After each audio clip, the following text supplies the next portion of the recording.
السلام علیکم ورحمۃ اللہ وبرکاتہ الحمد للہ نحمده ونستعینه ونؤمن به ونتوکل علیہ ونعوذ باللہ من شرور انفسنا ومن سیئات اعمالنا من يهده الله فلا مضل له ومن يضلله فلا هادي له ونشهد ان لا اله الا الله وحده لا شريك له ونشهد أن سيدنا ومولانا محمدا عبده ورسوله أرسله بالحق بشيرا ونذيرا وداعيا إلى الله بإذنه وسراجا منيرا صلى الله تبارك وتعالى عليه وآله وسلم۔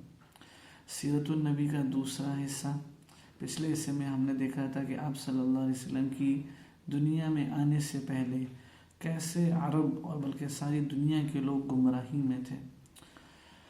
اب اس پارٹ میں ہم انشاءاللہ آپ صلی اللہ علیہ وسلم کی ولادت سے نبوت ملنے تک 1 سے 40 سال تک کے درمیان کے اہم واقعات کو دیکھیں گے مختصراً۔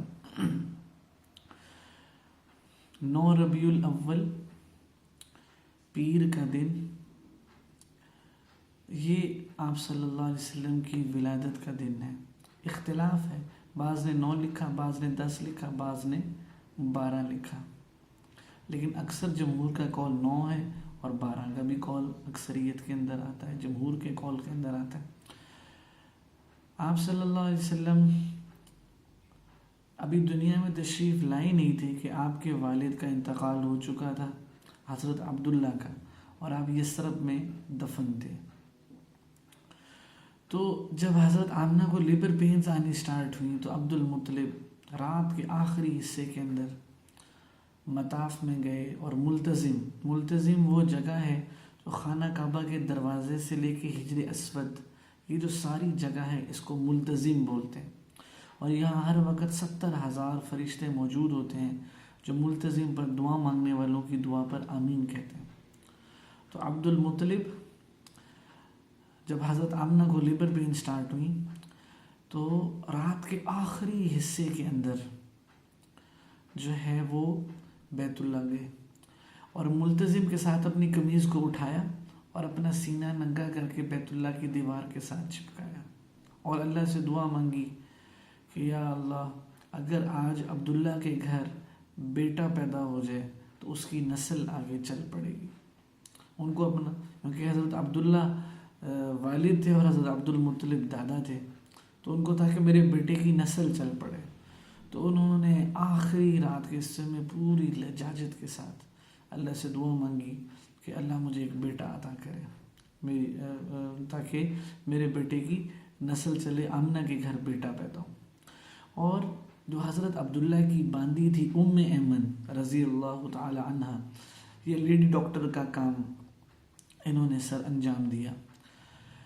اب بیت البیضاء، آج بھی خانہ مکہ میں وہ جگہ جہاں آپ پیدا ہوئے وہاں وائٹ کلر کا ایک گھر ہے، ابیض وائٹ کو کہتے ہیں، سفید کو کہتے ہیں، تو مکہ میں ہائٹ کے اوپر ایک سفید رنگ کا گھر تھا جہاں آپ کی دنیا میں تشریف آوری ہوئی، اس وجہ سے اس گھر کو بیت البیضاء کہتے ہیں، سفید چونے والا گھر۔ حضرت آمنہ وہاں پہلے سے موجود تھی۔ حضرت ام ایمن فرماتی ہیں جب میں کمرے میں داخل ہوئی تو نور ہی نور، روشنی ہی روشنی۔ تو میں نے حضرت آمنہ سے پوچھا کہ یہ کیا ہو رہا ہے؟ کہا جب سے یہ بچہ میرے پیٹ میں ہے میں عجیب چیزیں دیکھ رہی ہوں۔ چنانچہ جو ہے دائن جو حضرت ام ایمن تھی، انہوں نے اپنا کام شروع کیا، اور آپ صلی اللہ علیہ وآلہ وسلم پیر کے دن 9 ربیع الاول، 10 ربیع الاول یا 12 ربیع الاول کے دن اس دنیا کے اندر تشریف لائے۔ یہاں سے آپ صلی اللہ علیہ وسلم دنیا میں تشریف لائے، یہاں سے سورج کے طلوع ہونے کا وقت قریب آ رہا تھا، سفیدی، یہاں سے دنیا میں سورج طلوع ہو رہا تھا، اور یہاں سے آفتاب نبوت سے ہدایت کا سورج ساری دنیا کے اندر چمکنے کے لیے دنیا میں تشریف لا رہا تھا۔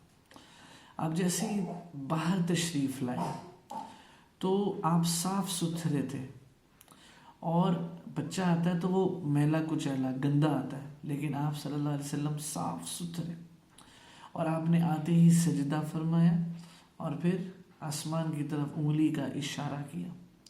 ایک کتاب ہے سنت حبیب، اس کے اندر جو ہے وہ روایت میں نے پڑھی کہ ایک حضرت آمنہ کی گود میں جب آپ صلی اللہ علیہ وسلم بچے لیٹے ہوئے تھے تو ایک فرشتہ آیا، اس نے کہا ہاں یہی ہے، دوسرے نے کہا ہاں یہی ہے. تو ایک فرشتے نے دوسرے سے کہا طوفوا به مشارق الارض ومغاربها لتعرفوا به ونعته وصورته. اس بچے کو مشرق پھیراؤ، اس بچے کو مغرب پھیراؤ تاکہ دنیا اس کو جانے اور پہچانے.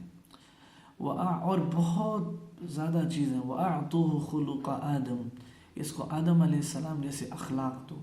وَمَعَارِفَةَ شیس علیہ السلام جیسی معرفت دو. وَخُلَّةَ ابراہیم علیہ السلام جیسی دوستی دو.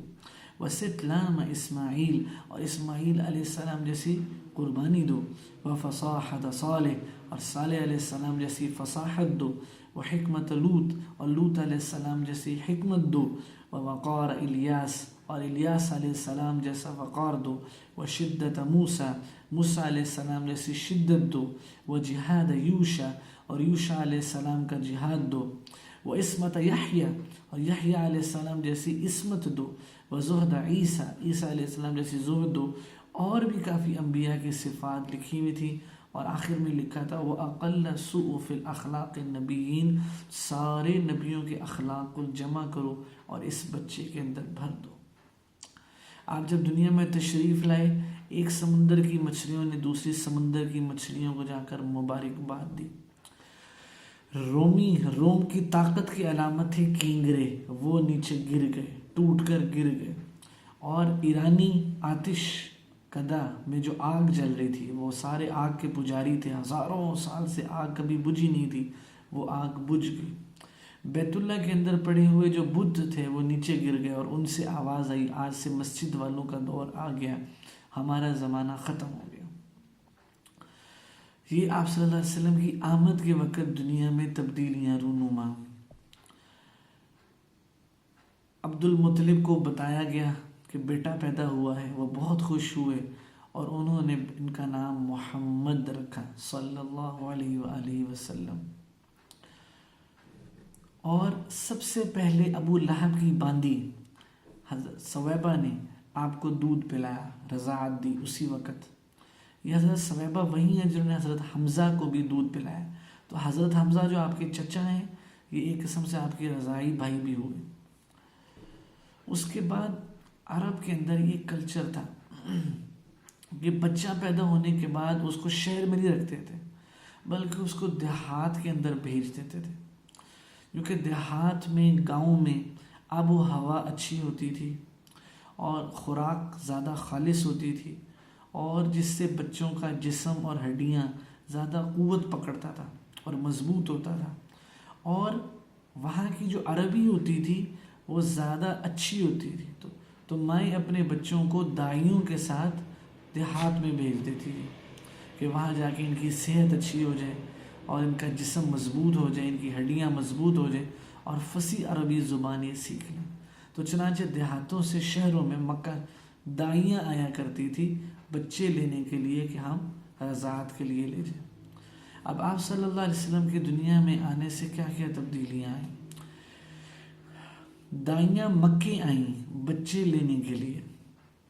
تو قبیلہ بنو سعد بن بکر کی حضرت دائی حلیمہ سعدیہ رضی اللہ تعالی عنہ یہ بھی مکے آئیں. اس وقت جب یہ مکے آنا تھا انہوں نے قبیلہ بنو سعد سے، تو بنو سعد میں سخت قسم کا قحط تھا اور دائی حلیمہ کے سینے میں دودھ نہیں آتا تھا، اور ان کے بچے کئی کئی دن بھوکے ہی سوتے تھے. نہ ان کی بکریوں میں دودھ، کیونکہ کچھ گھاس اگے، بارش ہو گھاس اگے تو بکریاں کھائیں، اونٹنی کھائے، کوئی دودھ دے. تو نہ کچھ کھانے کو نہ پینے کو، شدید قحط. اور جس اونٹنی کے اوپر دائی حلیمہ سعدیہ رضی اللہ عنہ یہ تشریف لائی مکے، وہ اتنی مریل اور کمزور کہ ساری دائیوں کی اونٹنیاں آگے اور کہیں تمہاری اونٹنی تو چلتی نہیں، مریل مر کے آرام سے مکے پہنچے. اب جب مکے آئی تو ساری دائیوں کو بچے مل گئے. اب آپ صلی اللہ علیہ وسلم کو کوئی دائی لے نہ کہ یہ یتیم ہے، اس کا والد نہیں ہے تو اس سے پیسے تھوڑے ملیں گے.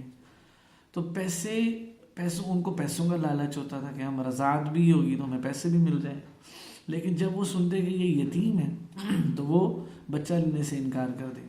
چنانچہ سب جو داعیاں آئی تھیں قبیلہ بنو سعد کی، وہ سارے بچے لے گئیں، آپ صلی اللہ علیہ وسلم باقی رہ گئے، اور حضرت حلیمہ نے کوئی بچہ ان کو نہیں ملا۔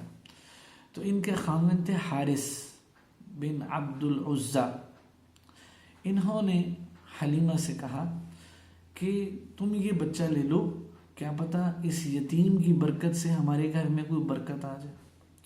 تو حضرت حلیمہ نے اپنے خاوند کے کہنے کے اوپر آپ صلی اللہ علیہ وسلم کو گود لے لیا رضاعت کے لیے۔ فرماتی ہیں اس رات جیسے ہی میں نے دودھ پلانے کے لیے اس بچے کو بٹھایا تو میری چھاتی دودھ سے ابلنے لگی، اور کہتی اس سے پہلے کئی دن تک اس میں ایک قطرہ دودھ کا نہیں آتا تھا، کیونکہ کچھ کھانے کو نہیں ہوتا تھا، دودھ بنتا ہی نہیں تھا۔ لیکن آپ سے اس بچے کے گود میں آنے کی برکت تھی کہ وہ ساری کی ساری چھاتی بھر گئی دودھ سے، اور کہتی کہ پہلی رات ایسی تھی کہ میرے بچوں نے بھی سیر ہو کے دودھ پیا اور انہوں نے بھی سیر ہو کے پیا، اور میرے بچے سوئے اور ہم بھی اس رات سو سکے، ورنہ ساری رات بچے دودھ سے بھوک سے بلکتے رہتے ہیں۔ حضرت جو دائی حلیمہ کے خاوند تھے حارث سے، وہ اونٹنی کے پاس گئے تو اونٹنی کے تھن بھی دودھ سے بھرے ہوئے، تو کہتی ہے سونے سے پہلے ہم پر بھی بھوک اور فاقے ہوتے تھے، تو پورا وہ برتن دودھ کا بھر کے لائے، میں نے اور میرے خاوند نے پیا، اور میرے بچے بھی سوئے اور ہم بھی سوئے، یہ بھی مکے میں ہی ہیں۔ تو پہلی رات کہتے کتنے دنوں کے بعد ایسی رات آئی جس میں میرے خاوند اور میرے بچے یہ آرام سے سکون کی نیند پیٹ بھر کے سوئے۔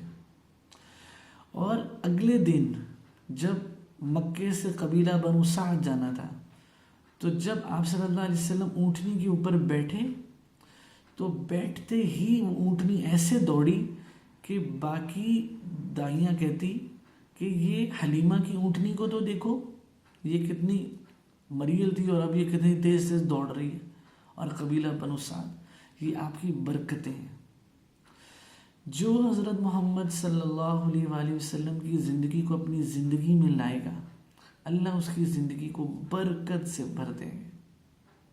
اللہ قرآن میں فرماتے ہیں وَلَوْ أَنَّ أَهْلَ الْقُرَىٰ آمَنُوا وَاتَّقَوْا لَفَتَحْنَا عَلَيْهِمْ بَرَكَاتٍ مِّنَ السَّمَاءِ وَالْأَرْضِ، اگر بستی کے لوگ، لاہور کے لوگ، پاکستان کے لوگ ایمان بنا لیں، تقوی اختیار کر لیں، آپ صلی اللہ علیہ وسلم کی زندگی کو اپنا لیں، لَفَتَحْنَا عَلَيْهِمْ بَرَكَاتٍ مِّنَ السَّمَاءِ وَالْأَرْضِ، تو اللہ ان کے لیے آسمان اور زمین سے برکتوں کے دروازے کھول دے، ان کے کاروبار میں برکت، ان کی کمائیوں میں برکت، ان کے وقت میں برکت، ان کی عمر میں برکت، جوانی میں برکت، بڑھاپے میں برکت، برکت برکت برکت، اگر یہ حضور کی زندگی کو اپنا لیں، ظاہر میں بھی اور باطن میں بھی۔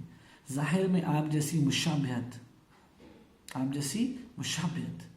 آپ جیسا بننے کی کوشش کرنا، کیونکہ اللہ قرآن میں فرماتے ہیں قل، جہاں قرآن میں اللہ نے کوئی اہم بات کہلوانی ہے وہ آپ صلی اللہ علیہ وسلم کے ذریعے سے کہلوائی، جیسے قل هو اللہ احد، اے نبی صلی اللہ علیہ وسلم آپ فرما دیں کہ اللہ ایک ہے، تو اللہ فرما دیں قل، اے نبی صلی اللہ علیہ وسلم آپ فرما دیں ان کنتم تحبون اللہ، اگر تم، یہ آیت میں ہر بندہ اپنی طرف انگلی کر کے پڑھے، ان کنتم تحبون اللہ، اگر تم یہ چاہتے ہو، اگر میں یہ چاہتا ہوں، اگر حمزہ یہ چاہتا ہے کہ اللہ مجھ سے محبت کرے، ان کنتم تحبون اللہ، حمزہ اگر تم یہ چاہتے ہو کہ اللہ تم سے محبت کرے، ایک ہے میں اللہ سے پیار کروں، اعلیٰ بات، اچھی بات ہے، ایک ہے اللہ مجھ سے محبت کرے، اللہ مجھ سے پیار کرے، یہ الافضل فالافضل ہے کہ اللہ کا بندے کو پیار کرنا، تو اس کو اللہ نے کس کے ساتھ جوڑا؟ فَاتَّبِعُونِی،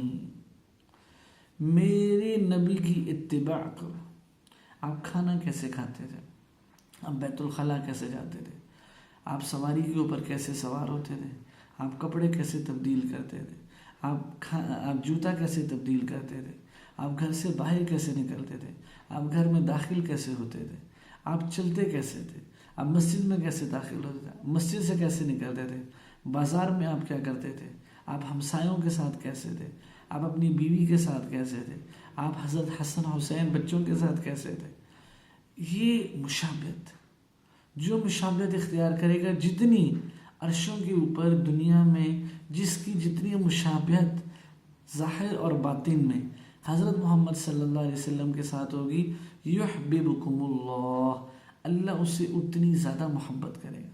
وَيَغْفِرْ لَكُمْ ذُنُوبَكُمْ، اور اس سنت پر عمل کرنے کی برکت سے اللہ اس کے چھوٹے چھوٹے گناہوں کو معاف کر دے گا. کہ یہ میرے نبی جیسا دکھنا چاہتا ہے، یہ میرے نبی جیسا بننا چاہتا ہے، اچھا تو اس کو نواز دو. تو دائی حلیمہ کی اونٹنی دوڑتی ہوئی جا رہی ہے. بنو سعد پہنچے، جو قحط، ایک گھاس کا ذرہ نہیں، گھاس کا تنکا نہیں. اب یہ وہاں پہنچے، حضرت حلیمہ کی چھاتی بھی دودھ سے بھری ہوئی، اونٹنی بھی دودھ سے بھری. اور حارث دائی حلیمہ کے خاوند جہاں بکریاں چروانے کے لیے لے کر جاتے، تو سارے بنو سعد میں جتنے چرواہے بکریاں چرواتے، سب کی بکریاں خالی پیٹ اور خالی تھن سے شام کو واپس آتی. لیکن حارث جو دائی حلیمہ رضی اللہ عنہ کے خاوند تھے، واحد یہ ایسے شخص تھے کہ ان کے گھر کی جو بکریاں تھیں وہ ساری کھا پی کر دودھ سے بھری ہوئی واپس آتی. بنو سعد کی باقی عورتیں اپنے خاوندوں کو کہتی کہ تم اس جگہ چروانے کے لیے جانوروں کو جایا کرو جہاں حارث جاتے ہیں، تاکہ وہاں سے جو ہے نا ہم بھی کھائیں، ہماری بکریاں بھی کھائیں اور ہمارا بھی کچھ کھانے پینے کا انتظام ہو. تو یہ برکتیں آپ کے گھر میں آنے سے. تو حارث نے پھر دائی حلیمہ سے کہا کہ یہ بچہ تو بہت برکت والا لگتا ہے. تو اب اس برکت والے بچے کے ساتھ ہی جو ہے نا اس کی برکات بہت زیادہ ہے. چنانچہ جب 2 سال دائی حلیمہ نے دودھ پلا لیا تو ہوتا یہ تھا کہ 2 سال کے بعد دائیاں واپس بچے دینے ماں کے پاس جاتی تھی. تو 2 سال کے بعد دائی حلیمہ دوبارہ حضرت آمنہ کے پاس گئی. لیکن جب انہوں نے دیکھا، ان کی خواہش تھی یہ کہ اتنی برکتیں اس بچے کی ہیں تو یہ بچہ دوبارہ ہمارے گھر واپس آ جائے. اب آپ صلی اللہ علیہ وسلم گھر میں نہیں آ سکتے، میرے گھر میں نہیں آ سکتے، آپ کے گھر میں، لیکن میں اور آپ اپنے گھر کو آپ کی زندگی سے آباد کر سکتے ہیں، اپنی بازار کو آپ کی زندگی سے آباد کر سکتے ہیں، اپنے کورٹ کو، اپنی تھانے کو، اپنی کچہری کو آپ کی زندگی سے آباد کر سکتے ہیں. تو جو حضور کی ذات کی موجودگی میں جو برکات تھیں، حضور کی مشابہت کرنے پر بھی وہی برکات اللہ اس کا کچھ نہ کچھ حصہ ضرور عطا فرمائیں گے. جس گھر میں حضور کی زندگی، جس بازار میں حضور کی بتائی ہوئی تجارت، جس عدالت میں حضور کا بتایا ہوا عدل و انصاف، جس تھانے میں حضور کا بتایا ہوا سچ، تو اس تھانے میں، اس عدالت میں، اس بازار میں، اس گھر میں برکت اور خیر وجود میں آئے گی. چنانچہ حضرت دائی حلیمہ آمنہ کی منتیں کر رہی ہیں. 2 سال کے بعد دینے تو چلی گئیں کیونکہ انہوں نے کہا تھا کہ کچھ عرصہ اور میرے پاس رہنے دیں، اس کی ہڈیاں اور مضبوط ہو جائیں گی، عربی اور فصیح ہو جائے گی، اور جو ہے نا اس کے جسم میں قوت آ جائے گی، پھر میں اس کو آپ کو دے جاؤں گی. چنانچہ وہ اصرار کرتی رہی یہاں تک کہ حضرت آمنہ مان گئی اور یہ خوشی خوشی واپس بنو سعد اپنے جو ہے نا محمد صلی اللہ علیہ وسلم کو لے کر آئے. تو جب آپ 4 یا غالباً 5 سال کے تھے تو آپ بچوں کے ساتھ کھیل رہے تھے. تو جب آپ بچوں کے ساتھ کھیل رہے تھے تو جبریل علیہ السلام آئے اور شق الصدر کا واقعہ ہوا. جبریل علیہ السلام نے آپ کو لٹایا، آپ کے سینے کو چیرا، ایسے اس میں سے دل کو باہر نکالا، اس میں سے ایک لوتھڑے کو الگ کیا، گوشت کے ٹکڑے کو الگ کیا اور کہاں باہر پھینکا، کہا یہ شیطان میں سے جو حصہ تھا. پھر زمزم سے دل کو دھویا، اندر ساری چیز کو زمزم سے دھویا، زمزم کے پانی سے. اور تشتری جس میں وہ لے کے آئے تھے وہ جنت تھی، جنت سے تشتری لائے تھے جس میں دھویا. زمزم کا پانی کتنا بلند ہے کہ تشتری جو لائی گئی وہ جنت سے. جبریل علیہ السلام فرشتے آئے لیکن پانی جنت کا نہیں، زمزم کا استعمال کیا. یعنی جو زمزم کا پانی ہے وہ جنت کے پانی سے بھی اعلیٰ ہے، اور زمزم کا استعمال ضرور کرنا چاہیے. دھویا، اچھی طرح دھویا، اور پھر سینے کو بند کر کے جبرائیل علیہ السلام چلے گئے. بچے بھاگ گئے اور انہیں جا کے دائی حلیمہ کو بتایا کہ کسی نے محمد صلی اللہ علیہ وسلم کو قتل کر دیا. وہ سمجھے کوئی آیا، لٹایا اور سینہ چیر دیا. دائی حلیمہ دوڑی بھی گئی تو آپ صلی اللہ علیہ وسلم جو ہے وہ لیٹے ہوئے تھے، نیم بے ہوش تھے اور گھبرائے ہوئے تھے. تو یہ شق الصدر کا پہلا واقعہ، اللہ نے آپ کے سینے کو، آپ کے دل کو پاک کر دیا ہر طرح کے جو ہے نا غلط چیز، ہر طرح کی برائی سے. پھر جب یہ واقعہ ہوا تو دائی حلیمہ ڈر گئی کہ یہ نہ ہو کہ ان کو کچھ ہو جائے، تو وہ ان کو مکے دوبارہ ان کی والدہ کے پاس چھوڑ کے آ گئی. اب آپ صلی اللہ علیہ وسلم اپنی والدہ کے ساتھ 6 سال کی عمر ہے، 6 سال کی عمر ہے، وقت گزار رہے ہیں. تو حضرت آمنہ کو خیال ہوا کہ کیوں نہ میں اپنے بیٹے کو اپنے باپ کی قبر کے اوپر لے کے جاؤں تاکہ اس کو پتہ لگے میرا باپ کون ہے. تو یہ مکے سے یثرب جو آج کل کا مدینہ ہے وہاں چلی. ان کا جو خاوند کا ان کا جو سسرال وغیرہ تھا، مکہ تھا، جس کو ہم کہتے ہیں مکہ، وہ بھی یثرب میں ہی تھا. تو وہاں اپنے محمد صلی اللہ علیہ وسلم خود اپنے خاوند کی قبر کے اوپر گئی. 1 مہینہ وہاں پہ رہی. اس کے بعد پھر واپس مکے آ رہی تھی تو راستے میں ابوا میں حضرت آمنہ کی طبیعت خراب ہونی شروع ہوئی. اب 3 لوگ ہیں، حضرت آمنہ آپ کی والدہ، آپ صلی اللہ علیہ وسلم خود، اور حضرت عبداللہ سے جو وراثت میں لونڈی ملی تھی ایمن رضی اللہ تعالی عنہ. اور آپ صلی اللہ علیہ وسلم کی آنکھوں کے سامنے حضرت آمنہ کی جان نکل رہی ہے. کیسا وہ منظر ہوگا، آپ نے کیسے صبر سے زندگی گزاری کہ آپ دنیا میں تشریف لائے تو یتیم، باپ نہیں تھا. 6 سال کی عمر میں والدہ کا انتقال ہو گیا.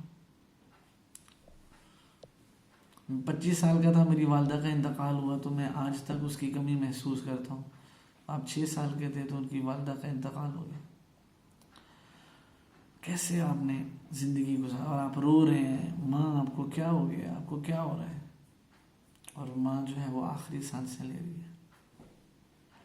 ابوا میں ابھی بھی وہاں جب جائیں تو آپ حضرت آمنہ کی قبر پہ جانا چاہیے.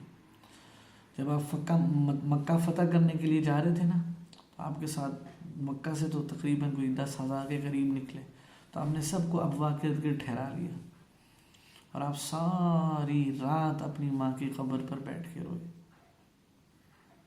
اور اپنی ماں کو یاد کرتے تھے. ایسا وہ زخم، 6 سال کی عمر، اور اس وقت مکہ فتح تقریباً آپ 61-62 سال کے ہو چکے ہیں. تو 55-56 سال بعد وہ واقعہ آپ کو یاد آیا کہ میں اپنی ماں کو، میری ماں نے میرے ہاتھ میں دم توڑا. چنانچہ پھر عبد المطلب جو آپ کے دادا تھے انہوں نے آپ کی کفالت کی، اور جب آپ 8 سال کے ہوئے تو عبد المطلب کا بھی انتقال ہو گیا. تو پھر جو آپ کے چچا تھے حضرت ابو طالب، انہوں نے آپ کی کفالت کی اور نبوت کے ملنے کے بعد تک آپ کے لیے ایک مضبوط ڈھال بنے. تو جب آپ صلی اللہ علیہ وسلم 12 سال کے ہوئے تو ابو طالب تجارت کے لیے شام جا رہے تھے. تو ابو طالب آپ کو کبھی الگ نہیں چھوڑتے تھے، اپنے ساتھ رکھتے تھے. تو تجارت کے لیے یہ بھی شام لے گئے. تو جب بصرہ پہنچے تو ایک پادری ملا جس کا نام تھا جرجیس، راہب. وہ جو اس زمانے میں لوگ، عیسائی مذہب کے لوگ جنگلوں میں نکل جاتے تھے اور شادی نہیں کرتے تھے اور عبادت میں لگے، ریاضت میں لگے رہتے تھے. جرجیس راہب، اس نے آپ صلی اللہ علیہ وسلم، جب یہ قافلہ مکہ سے شام بصرہ پہنچا تو اس نے جاتے ہی آپ صلی اللہ علیہ وسلم کو ایسے پہچانا. آپ کی یہاں پہ 2 مونڈوں کے درمیان میں مہر نبوت تھی. ہمارے گھر میں بھی تصویر آتی ہے، اللہ اسوا محمد، وہ الٹا لکھا ہوتا ہے محمد الرسول اللہ. وہ جو مہر نبوت ہم نے اکثر تصویروں میں بھی دیکھی، وہ آپ کی یہاں تھی. اس نے مہر قمیض ہٹائی، مہر نبوت دیکھی، آثار دیکھے، آنکھوں میں سرخ ڈورے، کالا حصہ زیادہ کالا، سفید حصہ زیادہ سفید، گندمی رنگ، سارے آپ کے اعضاء کو پہچان کے کہا، کیونکہ وہ تو انجیل کا عالم تھا، اور انجیل اور تورات میں آپ صلی اللہ علیہ وسلم کی صفات صاف صاف بیان کی گئی ہیں۔ قرآن میں آتا ہے کہ یہ آپ کو ایسے پہچانتے ہیں جیسے اپنے بیٹوں کو پہچانتے ہیں۔ اس نے کہا کہ یہ آخری الزمان نبی ہیں، ابو طالب سے کہا، اور کہا آگے اس کو نہ لے کے جائیں کہیں یہودی ان کو قتل نہ کر دیں، کیونکہ یہودی جتنے نبی بڑے آئے وہ سارے بنو اسرائیل میں سے، تو یہودی بھی یہ سمجھتے تھے کہ جو آخری الزمان نبی آئے گا وہ بھی بنو اسرائیل میں سے ہی آئے گا اور ہم فوراً ان پہ ایمان لے آئیں گے۔ لیکن یہ بنی اسماعیل میں سے آئے تو ان کے اندر یہ ایک حسد کی آگ کہ اتنی نبوت کی لڑی ہماری اسرائیل میں سے آئی اور یہ آخری الزمان نبی اسماعیل علیہ السلام کی نسل میں سے آ گیا، تو کہیں اس غصے میں قتل نہ کر دیں۔ تو آپ نے جو ہے حضرت ابو طالب نے غلام کے ہاتھ آپ کو واپس بھیج دیا مکے۔ اب جب آپ مکے تشریف لائے تو کچھ عرصے کے بعد جنگ فجار ہوئی۔ جنگ فجار کیا تھی کہ آپ کو میں نے بتایا کہ زمانہ جاہلیت میں جنگیں بہت ہوتی تھی۔ ادھر سے قریش اور بنو کنانہ تھے، یہ آپ صلی اللہ علیہ وسلم کا خاندان، ادھر سے بنو قیس، ان کی آپس میں لڑائی ہوئی۔ تو پہلے تو بنو قیس کو فتح ہوئی، لیکن پھر آخر میں قریش نے بنو قیس کو شکست دی، اور آپ صلی اللہ علیہ وسلم اس جنگ میں اپنے چچاؤں کو تیر پکڑا کے دیتے تھے۔ اور اس جنگ کو جنگ فجار اس لیے کہا جاتا ہے کہ جو حرمت کے مہینے ہیں 4، اس میں اللہ نے سختی سے منع کیا کہ اس میں جنگ نہیں کرنی، اس جنگ میں وہ حرمت کے مہینے بھی پامال ہوئے اور اس حرمت کے مہینوں میں بھی جنگ ہوئی۔ اس کے کچھ عرصے کے بعد ایک شخص مکے آیا اور اس نے عاص بن وائل کو کچھ مال بیچا۔ عاص بن وائل نے اس کا مال کے جو بدلے میں جو پیسے وغیرہ تھے وہ اس کو پورے نہیں دیے۔ اس نے کافی لوگوں سے مدد مانگی، کبھی عاص بن وائل سے میرا حصہ مجھے دلوا دو، قبیلے کے لوگوں کے پاس گیا، کوئی اس کی مدد کے لیے نہیں آیا۔ تو چند لوگ اٹھے، انہوں نے ایک معاہدہ کیا، ہاتھ پہ ہاتھ رکھا، جس میں آپ صلی اللہ علیہ وسلم بھی شامل تھے، اور ایک کمیٹی بنائی، جماعت بنائی، حلف الفضول۔ اور اس جماعت کا مقصد یہ تھا کہ آج کے بعد مکے میں جس کمزور پر، جس غلام پر، جس یتیم پر، جس بیوہ پر، جس بے کس پر کوئی ظلم کرے گا تو یہ جماعت اس کی مدد کرے گی۔ نبوت کے بعد بھی آپ کہتے تھے کہ آج بھی اگر مجھے اس کے لیے بلایا جائے تو میں اس کے مشورے میں ضرور شامل ہوں گا، حلف الفضول۔ تو یہ معاہدہ ہوا۔ آپ صلی اللہ علیہ وسلم کی زندگی بہت جفا کشی والی سادہ تھی۔ آپ بکریاں چروایا کرتے تھے۔ اللہ نے سارے نبیوں سے بکریاں چروائی ہیں۔ حدیث میں آتا ہے اونٹ والوں میں کینہ ہوتا ہے، جو اونٹ چرواتے ہیں ان میں کینہ ہوتا ہے، جو گھوڑے چرواتے ہیں ان میں تکبر ہوتا ہے، اور جو بکریاں چرواتے ہیں ان میں عاجزی ہوتی ہے۔ انسان جن کے ساتھ اٹھتا بیٹھتا ہے، چاہے وہ اونٹ ہے، چاہے وہ گھوڑا ہے، چاہے وہ جانور ہے، اس کی صفات اس میں منتقل ہوتی ہیں۔ اس لیے کہتے ہیں انسان اپنے دوست کے مذہب پہ ہوتا ہے۔ اللہ کے نبی صلی اللہ علیہ وسلم فرمایا انسان اپنے دوست کے مذہب پہ ہوتا ہے۔ اگر کسی آدمی کو دیکھنا ہے یہ نیک ہے تو اس کے دوستوں کو دیکھو، اس کے دوست ضرور نیک ہوں گے، اچھی، اور اگر اس کے دوست چرسی ہیں یا اس کے دوست غلط لوگ ہیں، اس کا مطلب یہ بندہ ٹھیک نہیں ہے۔ تو اللہ نے ہر نبی سے، اس لیے ہمیں چاہیے اپنے دوست دیکھیں کہ ہم اپنے کس سے دوستی کر رہے ہیں۔ یا ویلتا لیتنی لم اتخذ فلانا خلیلا، اللہ سورۃ فرقان میں فرماتے ہیں قیامت کے دن ایک آدمی کہے گا کاش میں اس سے دوستی نہ کرتا۔ کیوں؟ کیونکہ یہ آدمی نیک ہونا چاہ رہا تھا، لیکن اس کی دوستی نے اس کو نشے پہ لگا دیا، اس کی دوستی نے اس کو گرل فرینڈز بوائے فرینڈز میں لگا دیا، اس کی دوستی نے اس کو گانے بجانے میں لگا دیا، اور اسی حالت میں اس کا انتقال ہو گیا اور یہ جہنم میں چلا گیا۔ تو قیامت کے دن یہ حسرت کرے گا، یا لیتنی، کاش لم اتخذ فلانا خلیلا، میں فلانے کو اپنا دوست نہ بناتا، یہ مجھے جہنم کے گڑھے میں لے گیا۔ انسان دیکھے میں کس کو دوست بنا رہا ہوں۔ لڑکیاں دیکھیں، جو لڑکی اچھی ہے، نماز پڑھتی ہے، حجاب کرتی ہے، اچھے اخلاق والی ہے، اس سے دوستی کرے۔ لڑکے دیکھیں جو لڑکا اچھا ہے، جو نماز پڑھتا ہے، جو نشہ نہیں کرتا ہے، جو پڑھائی میں اچھا ہے، جو کاروبار میں ایماندار ہے، جو اچھی صفات والا ہے، اس سے دوستی کرے تو اس کی دوستی اس کو خیر کے کام پہ لگا دے گی. تو حضرت خدیجہ رضی اللہ تعالیٰ عنہ، اچھا دوستی، اچھا آپ پہلے ہی نیک طبیعت کے تھے، نبوت ملنے سے پہلے آپ نیک طبیعت کے تھے. آپ ساری زندگی کبھی آپ نے بتوں کا نام کا پکا کھانا نہیں کھایا، بت پرستی سے آپ کو نفرت تھی. یہاں تک کہ جو مکے کے اندر میلے ٹھیلے اور برے کام، شراب کے آپ ساری زندگی قریب نہیں گئے تھے. تو اللہ نے فطری طور پر آپ کے اندر شرک سے نفرت، بت پرستی سے نفرت، شراب سے اور جوئے سے، اور یہ جو فال نکالنا، نجومیوں کے پاس جانا اور کاہنوں کے پاس جانا، اور یہ جو زنا کے اڈے چاہ، ان ساروں سے اللہ نے آپ کو محفوظ رکھا. صرف حدیث میں 2 مرتبہ ایسے ہوا کہ آپ علیہ الصلوۃ والسلام بکریاں چروا رہے تھے، ان میں سے ایک دفعہ ایسے ہوا کہ مکہ کے بازار بطحاء اور عکاظ میں میلہ لگتا تھا، سال میں میلہ لگتا تھا. تو اس میں لوگ قصے کہانیاں سناتے تھے، عمرو یار کے، اس کے اس کے. تو آپ کے ساتھ جو چرواہا تھا، آپ نے اس کو کہا کہ میں آج قصے سننے کے لیے جا رہا ہوں. تو ایک دفعہ صرف آپ کے دل میں آئی، آپ کے نفس نے کہا نبوت سے پہلے. تو آپ ابھی وہاں پہنچے نہیں تھے کہ راستے میں اللہ نے آپ پر نیند کو طاری کر دی اور آپ سو گئے.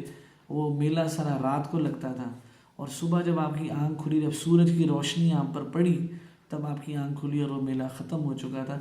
یہ ایک دفعہ اور ایک دفعہ کے علاوہ، اس کے علاوہ آپ ساری اس میں دونوں میں اللہ نے آپ کو بچا لیا.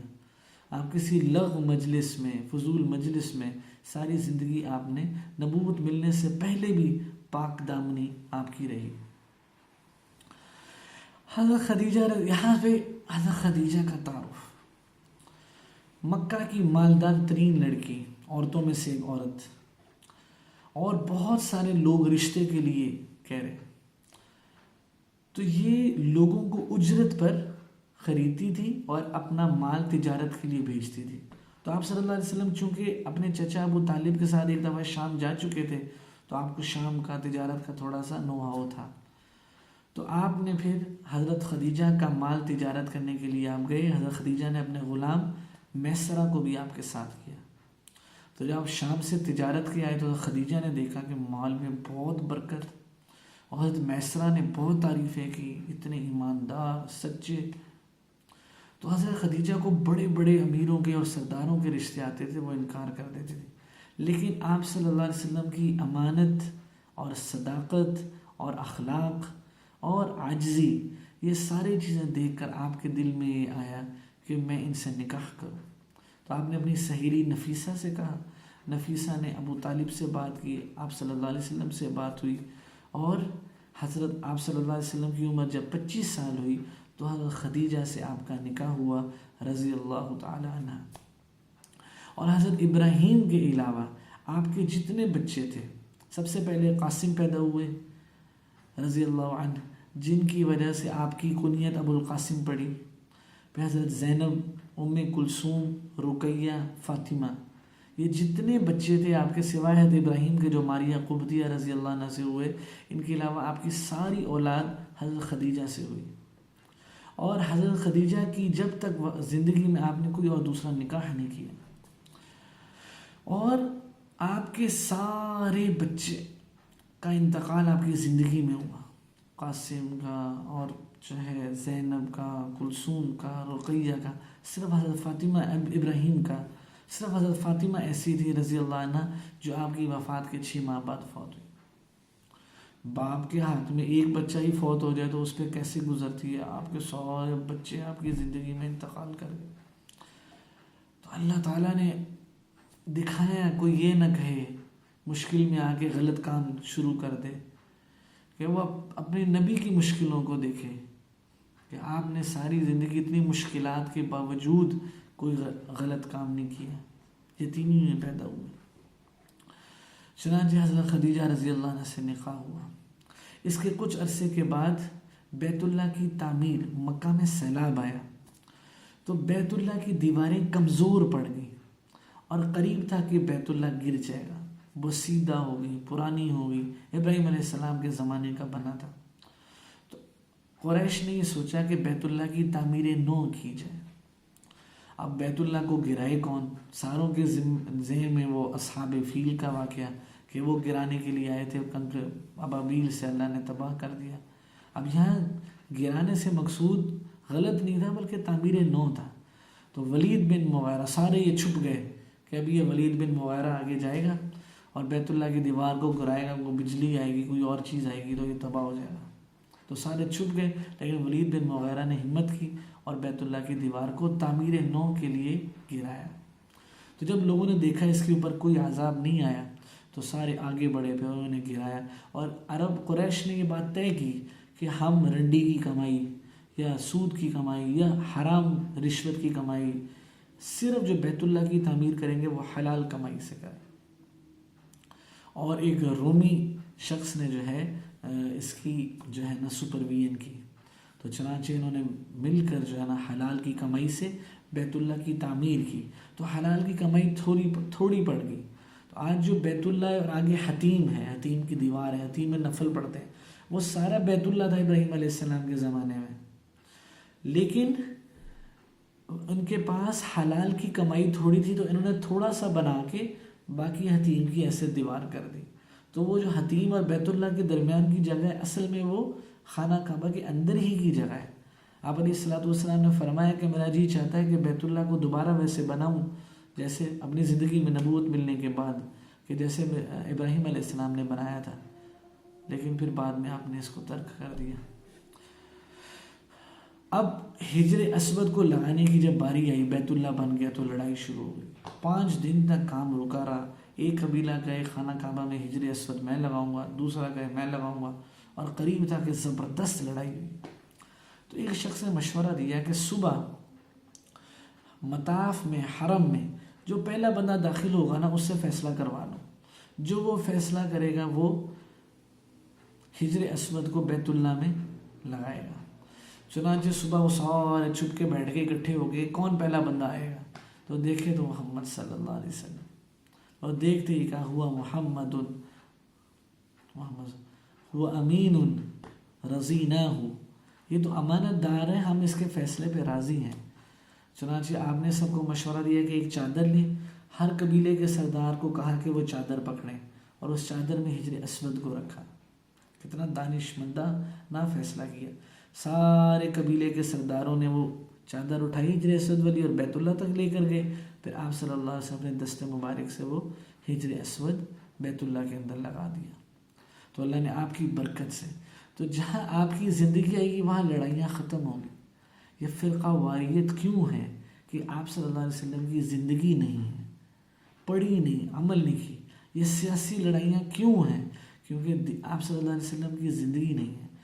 جس معاشرے میں آپ صلی اللہ علیہ وسلم کی باتوں پر فیصلے ہوں گے کہ آپ صلی اللہ علیہ وسلم نے ایسے کہا، بس اس پر فیصلہ ہوگا، آپ کی تعلیمات اس معاملے میں یہ ہیں، ہم ایسے کریں گے، کوئی اور بات نہیں۔ شادی میں آپ کی تعلیمات یہ ہیں، خامن سے آپ کی تعلیمات یہ ہیں، بیوی سے تعلیمات یہ ہیں، افسر سے تعلیمات یہ ہیں، چپڑاسی کے لیے تعلیمات یہ ہیں، امیر کے لیے تعلیمات یہ ہیں، غریب کے لیے تعلیمات یہ ہیں، پڑھے لکھے کے لیے تعلیمات یہ ہیں، ان پڑھ کے لیے تعلیمات یہ ہیں۔